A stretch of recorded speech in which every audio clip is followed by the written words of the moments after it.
तर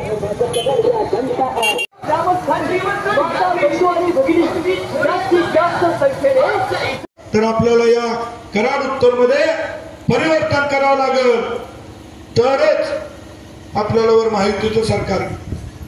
इथं भारतीय जनता पार्टीच्या कमळ चिन्हावला आमदार आपल्याला निवडून आणायला.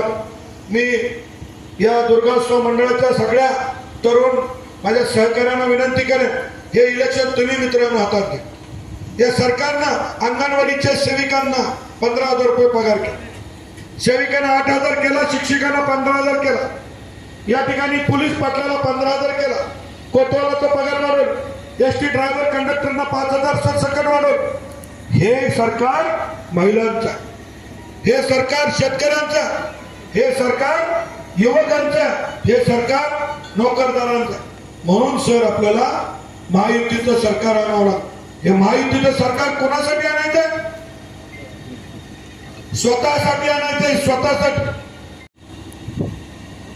मी शपथ घेतो की कराड उत्तर मधल्या निष्क्रिय आमदारांना बदलण्यासाठी व भारतीय जनता पार्टीच्या कमळ चिन्हावरील उमेदवाराला निवडून आणण्यासाठी अहोरात्र प्रयत्न करीन.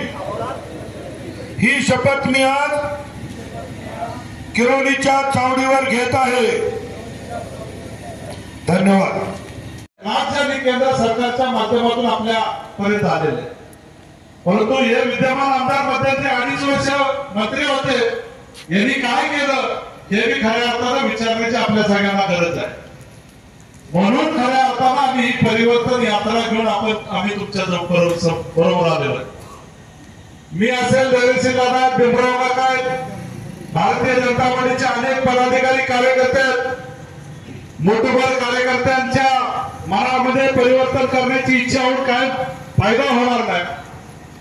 या परिवर्तनामध्ये किरोली नगरीतल्या समोर बसलेल्या सगळ्या नागरिकांनी सामील झालं पाहिजे आणि परिवर्तनाचा झेंडा आपण एकत्रित घेऊन घरोघरी जाऊन लोकांना समजून सांगितलं पाहिजे.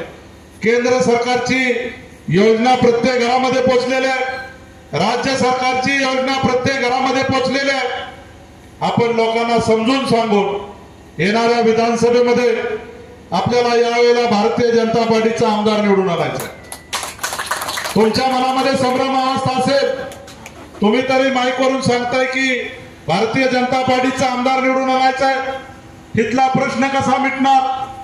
मित्र, तुम्हाला सांगतो, आम्ही ठरवलंय, जो व्यक्ती, जो कार्यकर्ता भारतीय जनता पार्टीचं तिकीट घेईल त्याच्या पाठीशी आम्ही सगळेजण खंबीरपणे उभा राहणार. तुम्ही संभ्रमित राहू नका. परंतु माझी जाताना एक विनंती आपल्याला, माझ्यासारखा रामकृष्ण वेताळ उद्या म्हटला की बाबा मला अपक्ष लढायचा आहे, तर मलाही थांबवण्याची तुमच्यामध्ये ताकद पाहिजे. नाहीतर इथले नाक करते आमदार कधीच आपल्याला हटवता येणार नाही. म्हणून माझी सगळ्या कार्यकर्त्यांना विनंती आहे, या वेळेला भारतीय जनता पार्टी एकाच एकच लढत करणार आहे आणि ही लढत यशस्वी करण्यासाठी या परिवर्तन यात्रेमध्ये सगळ्यांनी आपण सामील व्हा आणि 2024चा आमदार भारतीय जनता पार्टीचा करूया. एवढं सांगतो आणि थांबतो. जय हिंद, जय महाराष्ट्र.